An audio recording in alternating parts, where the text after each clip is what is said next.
kung walay ulan ang atong area dili ta maka-apply og abono.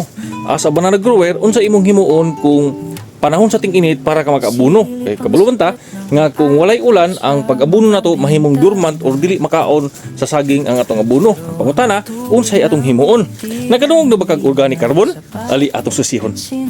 Ang soil organic carbon, SOC, ay parang buhay ng lupa. Isipin mo ito bilang isang battery at sponge na pinagsama, ito ang nagbibigay ng enerhiya sa mga organismong nakatira sa lupa at nagpapanatili ng moisture para sa mga halaman. Narito ang breakdown kung paano ito gumagana at bakit ito lifesaver para sa iyong mga saging, lalo na sa gitna ng matinding init. Paano ba gumagana ang organic carbon sa lupa? Diyang organic carbon ay nagmumula sa mga nabubulok na materyales tulad ng dahon ng saging, pinaganihan, dumi ng hayop at mga patay na ugat. Kapag ang mga ito ay kinain ng mga microbes, bacteria at fungi, nagiging humus ito, soil structure, bahay ng mga ugat. Ang carbon ay nagsisilbing glue na pinagsasama-sama ang mga butil ng lupa. Gumagawa ito ng mga butas, pores, para makadaloy ang hangin at tubig. Nutrient bank. Ang carbon ay parang magnet. Pinipigilan nito ang mga nutrients tulad ng potassium na kailangan ng saging na maanod o ma-leach tuwing umuulan o nagdidilig. Microbial activity. Ito ang pagkain ng mga beneficial microbes na tumutulong sa saging para labanan ng mga sakit sa ugat. Bakit ito mahalaga sa banana Cavendish, lalo na kung mainit? Ang Cavendish ay medyo maselan sa tubig dahil sa malalapad nitong dahon.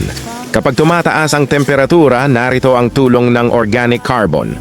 1. Water retention, ang sponge effect. Sa mainit na panahon, mabilis matuyo ang lupa. Ang mataas na organic carbon ay nagpapataas ng water holding capacity. Mas maraming carbon, mas matagal na basa o moist ang ilalim ng lupa, kaya hindi agad nalolanta ang saging kahit tirik ang araw. 2. Temperature buffer, insulasyon. Ang lupang mayaman sa karbon ay hindi mabilis uminit. Nagsisilbi itong insulasyon para sa mga ugat. Kapag masyadong uminit ang lupa, titigil ang pag-absorb ng nutrients ng saging. Pinipigilan ito ng carbon sa pamamagitan ng pagpapanatili ng tamang temperatura sa root zone. 3. Stress recovery. Ang init ay nagdudulot ng oxidative stress sa halaman. Ang carbon ay sumusuporta sa masiglang root system. Kapag malakas ang ugat, mas mabilis makabawi ang saging mula sa init ng araw sa tanghali. Ingon ana dahil siya ka-importante ang organic carbon. Ang organic carbon, Tagalog na ba ito pagka-explain, magkuyog na sila sa organic matter. Partner gina sila.